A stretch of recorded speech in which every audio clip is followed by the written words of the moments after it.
You do the thing. You speak up in the meeting. You have the point before anyone else has it. You use the calm voice, the straight back. You practice this. And then someone with more volume rephrases a worse version of your idea 90 seconds later, and the room lights up like he discovered fire. You go home and do what the advice trains you to do. You blame your posture. You buy the confidence course. You start sentences without just, and stop apologizing for existing. But the pattern repeats. You set a boundary. Your manager smiles and schedules the meeting anyway. You say you will not keep absorbing extra work. The work lands on your desk because everyone knows you will eventually protect the project from failing. The confidence industry has a beautiful business model. It turns a position problem into a feelings problem. If the issue is how you feel, you can buy the book, the course, the script, the mirror routine. Easy to sell, hard to question. But the room is not evaluating your self-esteem. It is evaluating something colder, your cost of resistance. If saying no cost you more than it cost them, your confident no is just a decoration. Here is the uncomfortable part. The person who changes a room is not always the one who sounds most certain. Sometimes he is the one who knows exactly which humiliation not to answer. That sentence should be hard to hear. It means the advice you have been buying might be aimed at the wrong target. Here is why that sentence stings. Every professional relationship runs a quiet test, usually inside the first few weeks. Someone pushes a boundary, a small one, just to see. They add work without asking. They change a decision you made. They speak over you in a room with witnesses. The test is not really about the work. It is about what your resistance costs. If you push back and nothing bad happens, the test passes, the boundary holds. If you push back and your energy drains into an unwinnable fight, or worse, you push back and then back down, the room learns something permanent. Your no is a performance, expensive to stage, cheap to ignore. The old story that follows is uncomfortable, but the mechanism is the same one your meeting today is running. Before Han Xin became one of the great commanders of Chinese history, he was a poor nobody carrying a sword through a market in Haiyin. A local tough blocked him, opened his coat to show a knife, and turned the crowd into an audience. "If you are brave," the man said, "stab me. If you are not, crawl between my legs." Han Xin looked at him for a long time. This pause is the whole story. He is calculating. If he kills the man, he becomes a fugitive. The rest of his life becomes a warrant. If he fights and wins, he gains the crowd's applause and loses time, health, maybe a limb. If he loses, he gets the same humiliation with a beating and a damaged body. No version of this fight pays. So Han Xin gets down on his knees and crawls. The crowd laughs. The bully wins the afternoon. Han Xin keeps the future. Now sit with that image for a moment. It should be uncomfortable, because every instinct you were raised with, every movie, every self-help chapter, every speech about standing up for yourself, says this is wrong. But Han Xin is not yet a general. He is a man preserving the only asset he still has, the ability to stay in the game long enough for the board to change. He spent ego instead of position. He refused to trade a future for a moment of pride. The crowd sees cowardice. History sees cost control. Years later, the man who crawled became the supreme general, who helped Liu Bang conquer an empire. The bully's name is not recorded. Here is the first piece of the mechanism, and it is enough to make you uncomfortable with the confidence advice on its own. Respect does not follow pride. It follows what you refuse to spend your position on. Han Xin protected the one thing that mattered, his continued presence in the game. Every pride move available to him would have ended his future faster. Most people learn this only one way. They try the other way first, and pay for it. Lin Xiangru shows a version that is harder to see because it looks like aggression, but it is the same discipline underneath. The state of Qin was stronger than Zhao.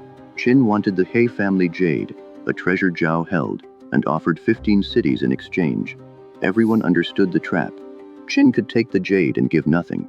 Zhao could refuse and give Qin an excuse to invade. Lin Xiangru carried the jade to Qin. The Qin king took it. He admired it with his courtiers. The promised cities vanished into ceremony. The room settled into its familiar shape. Weak envoy, strong court, silence. Lin Xiangru did not plead. He asked for the jade back, saying there was a flaw he needed to show. The king handed it over. The moment the jade was back in his hands, Lin Xiangru stepped backward against a stone pillar and changed the physics of the room. "Come closer," he said, "and I will smash this jade against the pillar. My head will go with it." Notice what he did not threaten. He did not threaten Qin's army. He could not. He did not threaten revenge from Zhao. Zhao was weaker.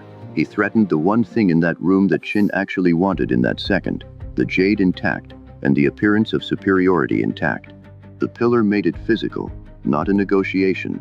One step, one impact, and the king loses the prize in front of his own court, with his own greed exposed in the story that follows. Lin Xiangru compressed Zhao's entire leverage into a single visible motion. Confidence says, "I believe I can win."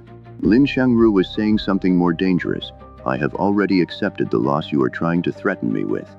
And because it was believable, the king backed down. The jade returned to Zhao. This is the fullest shape of the mechanism. Leverage appears when your willingness to lose is credible, and the other side needs what you can destroy. In modern life, this is why vague assertiveness fails. "I deserve respect" is not leverage. If this scope changes again, the date moves and the decision trail shows why is closer. Assertive language says how you feel. Leverage describes what will happen next. But the story does not end at the pillar. And this next piece is the real turn. The same Lin Xiangru later outranked the general Lian Po. Lian Po, a battle-hardened commander, was furious that a court diplomat had risen above him. He swore to humiliate Lin Xiangru publicly. Lin Xiangru avoided him, changed routes, stayed away, let people call him afraid. His reasoning: Qin fears Zhao because Lian Po and I both serve Zhao. If we fight each other, Qin wins. The man who was willing to smash his own skull against a pillar for Zhao would not spend 1 ounce of Zhao's strength on an ego contest. This is the part that separates positional danger from a performance. The performance looks like pushing back loudly every time. Positional danger looks like knowing which fights cost more than they pay, including fights you could win. Map that to your workplace. Lian Po is the loud person in the adjacent department, the colleague who takes credit, the boss who needs to feel superior. The instinct says, correct him, set the record straight, show the room who is right. Lin Xiangru asked a different question. Does winning this exchange make Zhao stronger? The answer was no. Most positional losses in modern work do not happen because you lose the argument. They happen because you win the argument and spend a relationship you needed for something larger. Being right is not leverage. Being right in a way that costs you an ally is worse than being quiet. So here is the framework. Clean. Confidence is a display. What Lin Xiangru had was a position. A display can be called. A position has to be negotiated with. Zhang Liang gives the small stakes version of the same discipline. This is not a workplace sermon about obeying rude people. It is a test of whether disrespect can remote control you before you know what the prize is. Before he became the strategist who helped found the Han dynasty, he was a proud young fugitive after a failed assassination attempt. On a bridge, an old man dropped his shoe into the dirt and ordered Zhang Liang to fetch it. Zhang Liang retrieved the shoe. The old man extended his foot and told Zhang Liang to put it on. Everything in the young man wanted to strike him. The old account lets you feel the flash of rage. Zhang Liang controlled it. He picked up the shoe and put it on the old man's foot. The old man did not thank him. He told him to return at dawn in 5 days. Zhang Liang came at dawn. The old man was already there. Too late. Again, too late. The third time, Zhang Liang came in the middle of the night and waited. The old man arrived, approved, and gave him a military text that would shape his future. The shoe was not about obedience. It was about whether Zhang Liang could pause long enough to price a small, pointless indignity against a larger strategic prize. Here is why this matters for a Tuesday morning. Most people do not lose their position in grand heroic confrontations. They lose it in tiny reflexes. The email they cannot resist sending. The meeting comment they have to answer. The petty slight that pulls them off a bigger plan. Ego tolerance is not passivity. It is freedom from being remote controlled by disrespect. So what do these stories do to the confidence advice? They make it look thin. Confidence can help you deliver leverage. It cannot substitute for it. A person with no alternative, no allies, no runway, no scarce skill, no willingness to lose, and no discipline over his own ego, is not powerful because he says the sentence with a deeper voice. He is just easier to embarrass in public. Han Xin shows the first part. Do not spend position on ego. He crawled because no version of that fight paid. He kept the only asset that mattered, the ability to stay in the game. Lin Xiangru shows the second part. Make your willingness to lose credible. At the pillar, leverage was not a feeling in his chest. It was the believable possibility that he would destroy the prize before accepting bad terms, and the quieter scenes show the part most confident people miss. Lin Xiangru dodging Lan Po, Zhang Liang bending for a shoe. Both men could have fought. Both chose not to, because the fight did not change the board. And here is the caveat. It matters, because without it this argument becomes poison. To justify swallowing everything. If you are absorbing humiliation while building no future, protecting no mission, and gaining no position, you are not being strategic, you are being trained. To justify theatrical threats you cannot back. Performed danger is just confidence in a darker outfit. The room has seen it before. To romanticize obedience. Most rude people are just rude. The point is not to bend for everyone. The point is to stop letting contempt choose your next move for you. There is a concrete move hidden in all three stories, and it comes before any confrontation. Build the walkaway before you need it. Han Xin had no alternative in that market. That is why he crawled. Lin Xiangru had the option to destroy the prize. That is what gave him the pillar. The difference is not personality, it is preparation. In practice, this means one thing before any difficult conversation.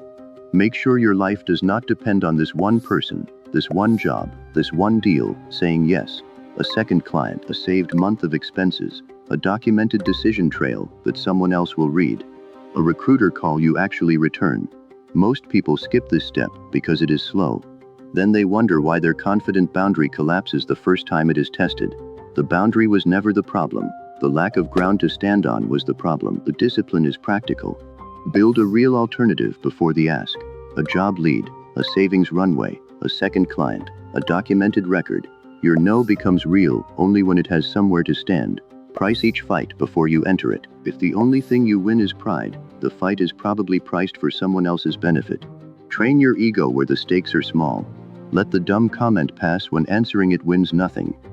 The next time a room makes you feel small, do not start with, how do I seem more confident? Ask the colder questions. What can I actually afford to lose? What can they not afford to lose? Which fight here pays? And which one is bait wrapped around my pride? Confidence may change your posture. Leverage changes the room.